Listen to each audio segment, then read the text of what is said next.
Bonjour Franck Biasotto. Bonjour monsieur, merci de votre accueil. Alors vous êtes candidat à la mairie de Toulouse, soutenu avec la liste Toulouse Belle et Forte, soutenu par le MODEM. Alors nous sommes à l'opération Ma Ville, Ma PME, organisée par la CPME 31, la Fédération Française du Bâtiment de Haute-Garonne et la Dépêche Éco. Nous allons balayer ensemble tout un tas de thématiques pour essayer de mieux voir ce que vous proposez aux Toulousains. Alors la première question, ça serait une question sur la fiscalité.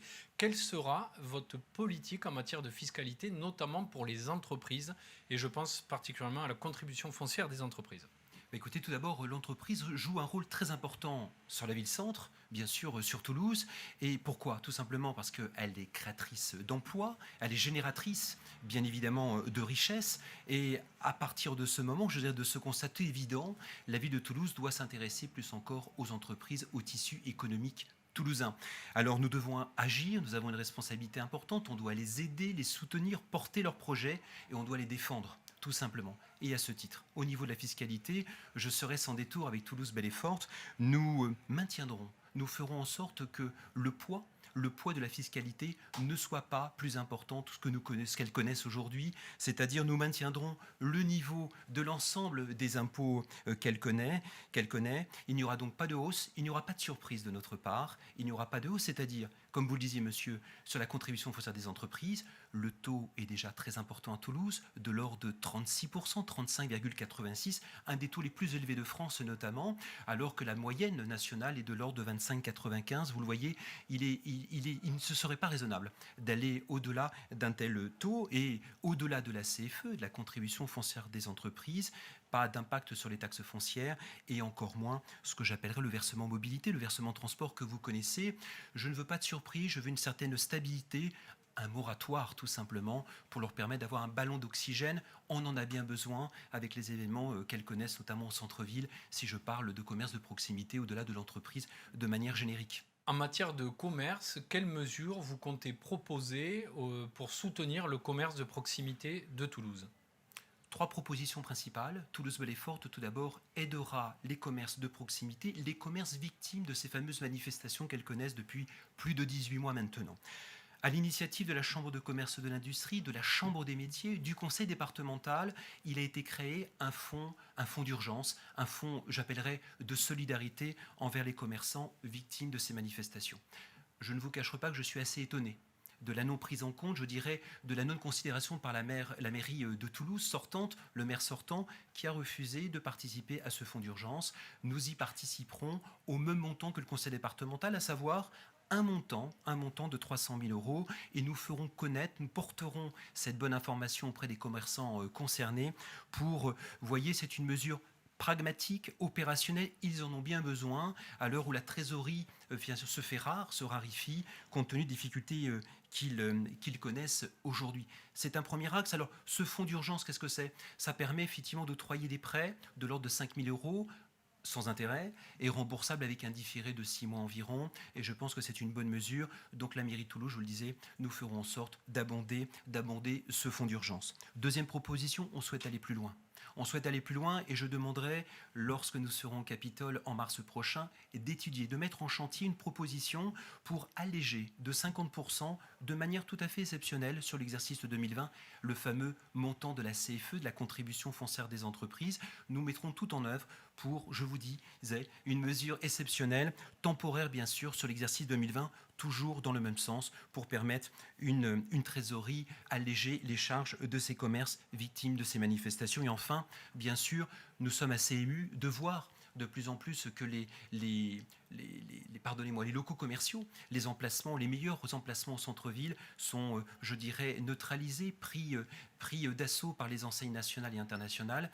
On souhaite effectivement que le commerce indépendant puisse avoir un droit de cité. Donc nous sommes pour la mixité commerciale au centre-ville et nous ferons en sorte de préempter les pas de porte pour leur permettre effectivement d'être présents également au cœur de la cité. En matière de sécurité, quelles sont les mesures que vous comptez porter avec la liste Toulouse Belle et Forte? Trois axes de développement et également sur la sécurité. Tout d'abord, la police municipale que vous connaissez, c'est une police, ce sont des patrouilles en voiture qui passent dans les faubourgs. Ce n'est pas suffisant. Toulouse Belle et Forte, nous défendons et nous mettrons en place ce que l'on appelle l'îlotage. Une police municipale à pied, une police municipale en direct, en connexion, qui ira voir les commerçants en proximité, les associations, les leaders d'opinion, pour mieux mailler le territoire, pour prendre de l'information et présente, identifier également la sortie des groupes scolaires auprès des parents d'élèves. Et enfin, une police municipale de proximité présente sur le territoire, elle permettra de créer du lien, et bien évidemment d'apaiser tous les conflits du quotidien. C'est un premier axe de développement et à la rencontre des commerçants, ça permettra aussi de rassurer et effectivement de régler toutes les petites difficultés qu'elles peuvent connaître au quotidien. Second plan, la vidéoprotection, le fameux plan de vidéoprotection, je crois que les caméras ont prouvé leur efficacité au quotidien. Nous maintiendrons bien sûr ce plan, mais nous allons aussi l'étendre dans les faubourgs et sur l'ensemble du territoire toulousain pour permettre une meilleure appropriation du territoire et un traitement égalitaire de l'ensemble des habitants de la commune de Toulouse. Nous ferons en sorte également de regarder dans les zones commerciales et industrielles, et je pense ici à la zone Thibault, proche du quartier de Saint-Simon, en partageant l'analyse et l'expertise avec la police nationale pour s'assurer de l'opportunité ou non de placer quelques caméras complémentaires. Et c'est important parce que lorsque vous êtes filmé, vous vous comportez différemment. Vous vous comportez et vous faites attention à l'espace public quand vous êtes surveillé, si j'ose dire, mais c'est pour avant tout la protection de Toulousains. Et enfin, nous ferons en sorte de solliciter monsieur le préfet lors des manifestations, vous le savez, de type gilet jaune, toutes les manifestations qui perturbent la bonne commercialité au centre-ville. Aujourd'hui, le périmètre est restreint à la place du Capitole. Je pense que ce n'est pas suffisant et Toulouse-Belle et Fort porte un autre projet et nous souhaiterions solliciter le préfet pour que le périmètre soit élargi, notamment sur les grands axes de commercialité. Comment vous envisagez le plan logement? Faut-il construire plus, mieux, différemment? Alors, je crois que vous avez déjà les réponses à votre question. Absolument, on connaît un essor démographique sans précédent depuis plusieurs années. Nous sommes devant une injonction contradictoire. Comment faire pour accueillir plus? Et je crois que nous avons le devoir d'accueillir les néo-toulousains et en même temps ne pas dénaturer la ville et ses faubourgs, puisque nous avons la chance que Toulouse ait une identité forte. Nous avons des villages urbains, nous avons des quartiers qui ont une identité assez forte et donc il faut réorganiser, donner une feuille de route pour la construction de demain. Tout d'abord, Toulouse ne doit pas être Paris. Il faut éviter la flambée des prix qui chasse nécessairement les classes moyennes et les personnes les moins favorisées sur le territoire. Ils se retrouvent de facto en périphérie, en dehors de la ville-centre qui est Toulouse. Et dans ce cas, il faudra avoir une politique audacieuse, ambitieuse de maîtrise foncière. Tout simplement pour éviter toute spéculation pour le logement, qu'il s'agit de la location ou bien sûr lorsque des gens veulent s'installer et acheter leur logement à Toulouse. Au-delà de cela, une feuille de route très claire. C'est-à-dire qu'il y a effectivement des faubourgs qui ne peuvent accueillir plus de population. Pourquoi? Tout simplement parce que vous avez des chemins, vous avez des rues. Je pense également à Saint-Simon, où vous avez des gabarits qui ne permettent pas d'accueillir de nouvelles constructions et nécessairement un flux complémentaire de voitures, pour ne parler que de ce mode de transport. Et vous le voyez, donc il faudra requalifier, redéfinir, donner une vision globale du territoire, l'aménagement urbain, entre les centralités qui peuvent accueillir auprès de pôles multimodaux plus de population et bien sûr sur les axes structurants qui sont déjà dotés de transports en commun généreux. Oui, on peut densifier dans des quartiers et regardez l'exemple du quartier des Chalets qui vit très très bien, où il y a une densification si j'ose dire, mais ce n'est pas un mauvais mot si j'ose dire. Je pense qu'il faut penser à plus de verticalité aussi dans certains quartiers qui peuvent accueillir naturellement de nouvelles populations. Nous devons construire plus, maintenir pour accueillir mieux et bien sûr construire différemment, on aura peut-être l'occasion de l'évoquer.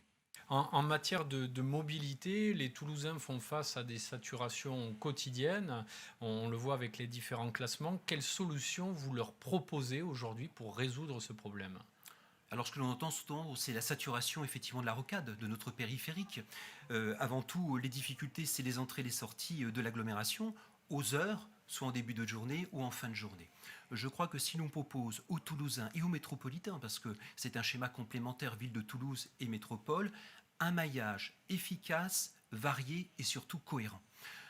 Très concrètement, oui pour la valorisation des voies ferrées, du réseau ferré de France. Donc très vite, il faut se mettre autour de la table avec les collectivités locales et notamment la région, monter peut-être une instance ad hoc, une société mixte régionale, pour retravailler là-dessus.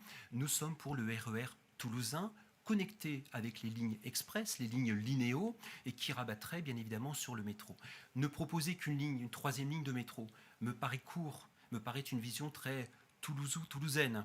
Je crois qu'il faut aller plus loin, il faut une vraie complémentarité entre le réseau toulousain sur la métropole et en même temps, bien sûr, compléter le maillage transport sur la ville de Toulouse. Avec une nuance néanmoins, il faut absolument modifier le tracé pour que cette troisième ligne puisse desservir l'aéroport. Nous y tenons à l'heure où vous connaissez des voyageurs complémentaires. Plus de 10 millions de voyageurs l'année dernière sur l'aéroport. Je crois que c'est une aubaine également, c'est une attractivité.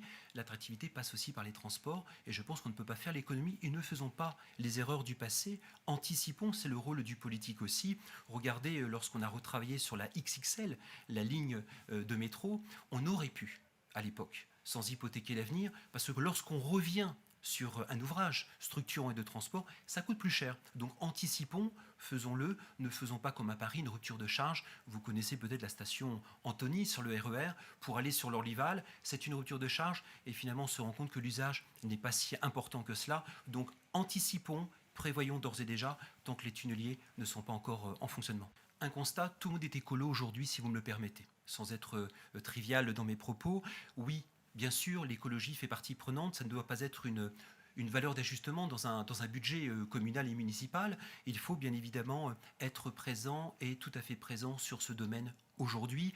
On a un défi écologique, climatique, et il y a un vieil adage qui disait agir globalement, je dirais penser globalement et agir localement. Il est malheureusement toujours d'actualité. Nous avons assez réfléchi, il faut maintenant agir concrètement. Vous le disiez, je souhaite une écologie pratico-pratique, déclinable sur le territoire, et que la collectivité soit là pour travailler sur la pédagogie, faire en sorte que tout le monde suive et puisse, il faut donner envie et faire en sorte que les gens puissent s'y mettre à leur tour. Il faut décliner tous ces accords, la COP 21, la COP 25 maintenant, il faut absolument décliner sur le territoire. Je crois que la municipalité a un rôle à jouer là-dessus. Alors beaucoup de choses, tout d'abord si je m'en tiens au mieux vivre ensemble, à la qualité de vie des Toulousains, il faut déminéraliser les espaces publics, il faut végétaliser les rues, il faut bien évidemment, et nous sommes favorables pour une forêt urbaine, nous sommes favorables pour des écrans végétaux le long de la rocade, pour faire tampon avec la ville-centre. Au-delà de cela, beaucoup de choses, parce que nous avons pris beaucoup de retard. Je crois qu'il faut une collectivité exemplaire dans ce domaine. Tous les bâtiments communaux, il faut engager une rénovation énergétique. Il faut aussi mettre en place les énergies renouvelables.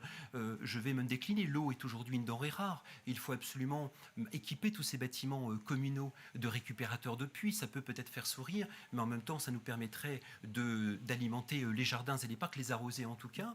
Allons plus loin. Il y aura un dispositif communal pour aider la rénovation du bâti ancien en centre-ville notamment, qui viendra en complémentarité ou abonder les dispositifs existants. C'est important. Il ne faut pas oublier, on construit du neuf aux normes, mais il faut également mettre à jour effectivement le bâtiment ancien.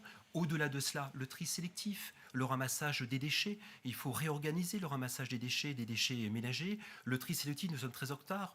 Le plastique, le verre, le carton, nous mettrons en place une collecte carton au-delà des commerçants, mais également pour les Toulousains, c'est évident. Nous faciliterons, nous ouvrirons bien sûr les déchetteries pour tout simplement que toutes les choses dont on ne savait pas trier, c'est à nous et on sera là pour vous aider. Nous collecterons, et puis pour les entrepreneurs, les artisans qui souhaitent mettre leur gravat pour éviter quelques dérives parfois dans Toulouse, on accueillera gratuitement tous ces déchets dits de chantier pour les entrepreneurs. Ce sont quelques pistes, il y aurait beaucoup de choses à dire encore, mais c'est quelques pistes en tout cas que nous souhaitons mettre en.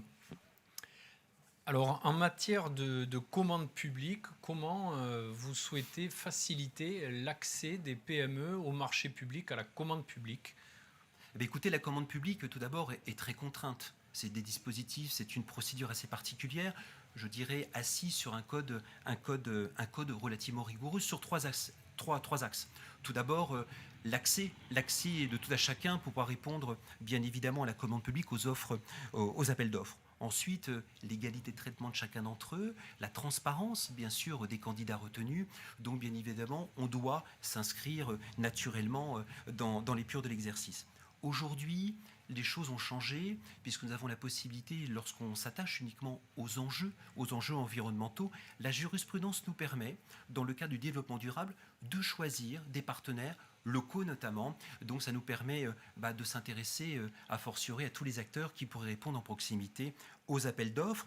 Je m'en tiendrai qu'un exemple. Il y a un arrêt du Conseil d'État qui va nous permettre de décliner dans tous les appels d'offres de la ville de Toulouse et à terme dans les appels d'offres de Toulouse Métropole, en tenant compte de ce critère de base, je dirais, de situation géographique, d'origine géographique du partenaire potentiel, dans la conception du développement durable, de faire appel directement à ces partenaires de proximité. Bien évidemment, nous nous engageons à mettre dans ces critères de sélection des candidats dans les futurs appels d'offres, dans la commande publique, nous mettrons naturellement pour faciliter nos partenaires de répondre convenablement à l'appel d'offres.